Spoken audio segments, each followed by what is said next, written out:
Hey guys, Kayak Fishing Carl here. As you can see behind me, I got a pretty considerable off season for kind of when it comes to kayak fishing. So I'm going to show you guys a little project I'm doing in the garage here today to dial in my fishing technique that I use for trolling. Be right back. I'll show you guys what I got in mind.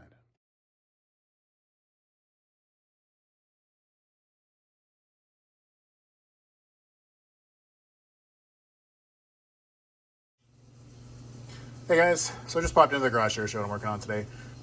Method I find really effective for trolling for pike and walleye in bigger lakes in my kayak is using a deep diving crankbait like this guy, sometimes called a reef runner.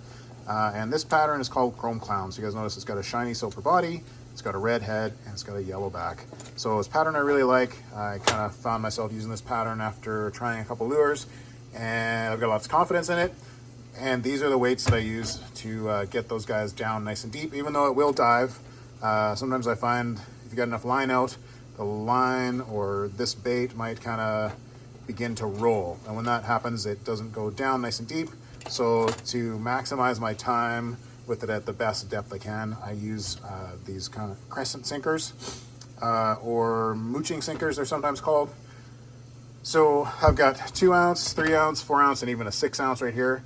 I'm going to give those a little bit of a powder paint or paint job to make them kind of match my lure color scheme. So you guys can see my Tech powder paints. So I've got chrome. So here's the thing.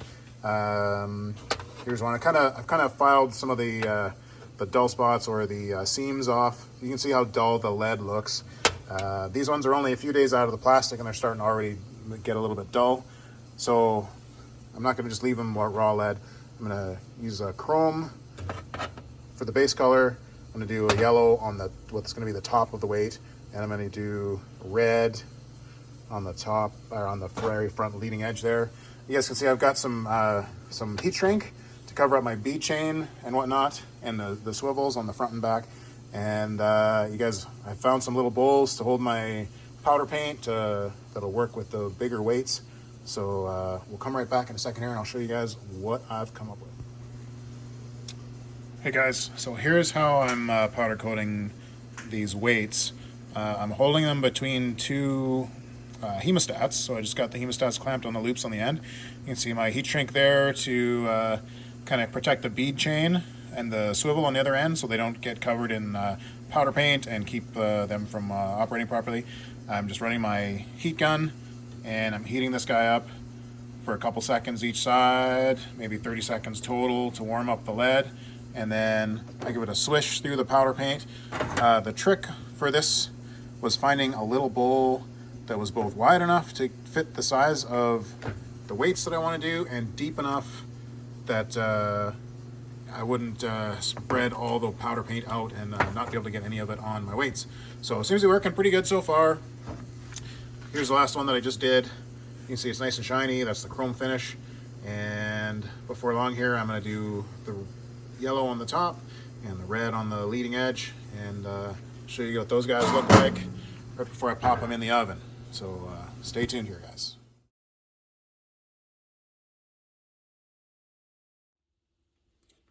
Okay, guys, almost finished. So I've powder painted my lead weights here, my trolling sinkers or mooching sinkers.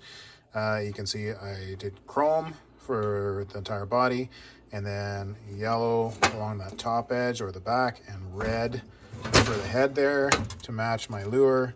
So I guess you'd call this a stimulator, or just kind of repeating the pattern for my lure to kind of hope if the fish can key on it a little bit better.